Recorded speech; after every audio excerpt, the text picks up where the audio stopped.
मोदी जी बिहार में free buys और 10,000 रुपए बांटकर बिहार तो जीत गए, लेकिन इसका असर इकोनॉमी, बिहार की इकोनॉमी और स्टॉक मार्केट पर क्या पड़ेगा उसको समझते हैं आसान भाषा में। लेकिन पहली बार आए हो तो फॉलो कर लेना। सरकार ने इलेक्शन से पहले काफ़ी चीज़ें अनाउंस की। औरतों को 10,000 रुपये, स्टूडेंट को मंथली भत्ता, फ्री बिजली, वर्कर को 5,000 रुपये। और इन सब का टोटल खर्चा आपकी सोच से काफ़ी बड़ा है, जिसको मैं एकदम ईजी एग्जाम्पल से बताता हूँ। बिहार का फाइनेंशियल ईयर 2025 पकड़ लीजिए।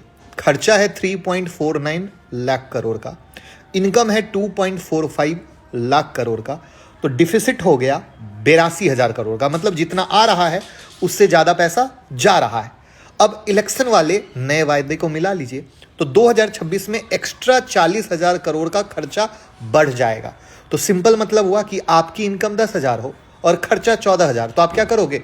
उधार लोगे। तो बिहार वही करेगा, ज़्यादा लोन लेना पड़ेगा। एक तो ऐसे ही वहाँ ग्रोथ नहीं थी, अब ले दे के इस लोन से, इस चीज़ से प्रोजेक्ट और स्लो हो जाएंगे, जो कंपनियों की पेमेंट है वो डिले हो जाएगी। और जब सरकार की इनकम कम हो और खर्चा ज़्यादा हो तो रोड, ब्रिज, इलेक्ट्रिसिटी जैसे काम स्लो हो जाएंगे। मतलब डेवलपमेंट स्लो हो जाएगा।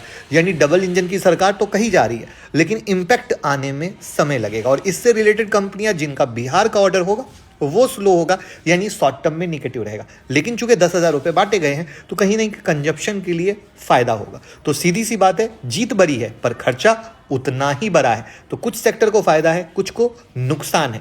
लेकिन मोदी जी को कुछ तो करना होगा बिहार को आगे लाने के लिए, क्योंकि मैं खुद बिहार से हूं और मैं चाहता हूं कि बिहार आगे आए। आपका क्या विचार है और कैसी लगी लर्निंग, कमेंट में बता के शेयर कर दीजिएगा भैया, सबको पता होना जरूरी है। और इंस्टाग्राम या यूट्यूब मेंबरशिप ज्वाइन कर लीजिएगा तो आप दूसरों से आगे रहेंगे। Thank you.